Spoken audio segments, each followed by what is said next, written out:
السلام علیکم دوستو، میں ہوں ساجد محمود طاہر اور آپ دیکھ رہے ہیں چینل ویزا بیس۔ دوستو، تین ممالک ایسے تھے جنہوں نے یورپین یونین میں شمولیت کے لیے اپلیکیشن دے رکھی تھی اور اس سے بعض کو 10 سال بھی ہو چکے تھے۔ تو وہ تین ممالک تھے کروشیا، رومینیا اور بلغاریہ۔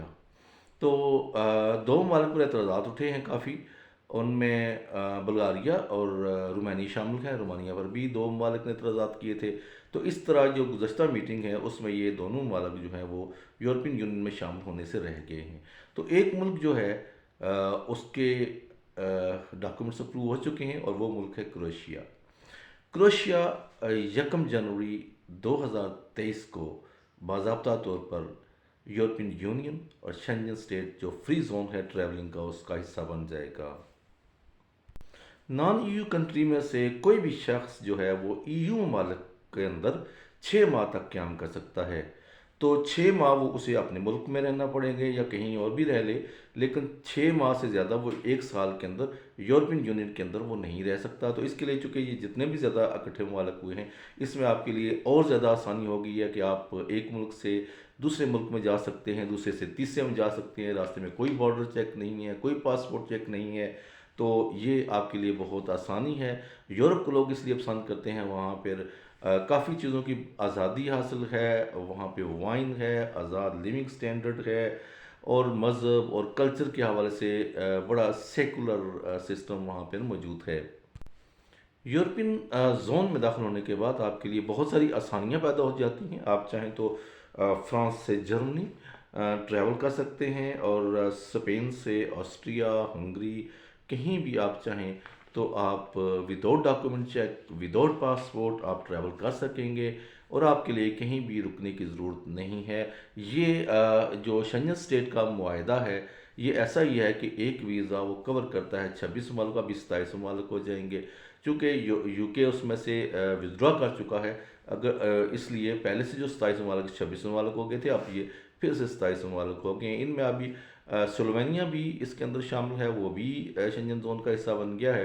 لیکن جو دو ممالک رہتے ہیں جن میں رومانیہ اور بلغاریہ ہے، اور ترکی بھی بہرحال امیدوار ہے شنجن سٹیٹ میں شامل ہونے کے لیے یا یورپین یونین میں شامل ہونے کے لیے، مگر کچھ ایسی اعتراضات اٹھتے ہیں جس کی وجہ سے یہ ممالک اس سائٹ پہ ان کی اپروول جو ہے وہ نہیں ہوتی ہے۔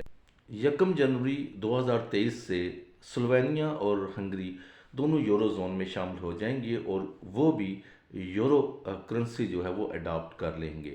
اس سے پہلے آپ کو پتہ ہے کہ وہاں پر یورو کرنسی اڈاپشن اس کی نہیں ہوئی تھی، نہیں چلتی تھی۔ البتہ چلنے کے تو ٹرانزیکشن کی تو بات تھی، لیکن کوئی اپنی کرنسی جو تھی وہ چل رہی تھی۔ البتہ اب جو ہے وہ یورو زون میں 1 جنوری 2023 سے ہو جائے۔ کروشیا میں شامل ہونے کے بعد جو آپ کے لیے الاؤنس ہوتا ہے 180 ڈیز کا، 6 مہینے کا یورپین یونین کے اندر رہنے کے لیے، تو جو عرصہ آپ پہلے کروشیا میں گزارتے تھے وہ اس 6 منتھ میں کاؤنٹ نہیں ہوتا تھا۔ اب وہ جو ہے وہ 6 منتھ کے اندر ہی کاؤنٹ ہوگا۔ اگر آپ باقی 5 مہینے کی اور گزارتے ہیں اور 1 مہینہ کروشیا میں گزارتے ہیں تو وہ سارے کا سارا 6 منتھ ہی کاؤنٹ ہو جائے گا۔ لیکن ساتھ ساتھ آپ کے لیے خوشخبری اور بھی ہے۔ وہ خوشخبری یہ ہے کہ چونکہ تمام معاملات سیٹ کر لیے اسپین نے ڈیجیٹل نومیڈ ویزا کے لیے، تو اگر آپ ڈیجیٹل نومیڈ ویزا پہ اسپین جاتے ہیں تو پھر آپ کے لیے وہ 80 ڈیز کا معاملہ بھی ختم ہو جائے گا، کیونکہ پھر جو ویزا اسپین جاری کرے گا وہ تمام شنجن زونز کے لیے لاگو ہوگا، اور اس زون میں جتنے بھی کنٹری آئے ہیں اس میں وہ ہو جائے گا۔ اور وہ اگرچہ اسپین ایشو کر رہا ہے، لیکن آپ اس میں 180 ڈیز کی پابندی جو ہے وہ بالکل بھی نہیں رہے گی۔ معاملات جو ہیں وہ اس طرف جا رہے ہیں کہ زیادہ سے زیادہ آسانی پیدا کی جائے ویزے کے لیے، ڈیجیٹل سسٹم بنایا جائے، اور یہ جو پیپر چیک اور پاسپورٹ چیک ہے اس کو خیر آباد کہا جائے۔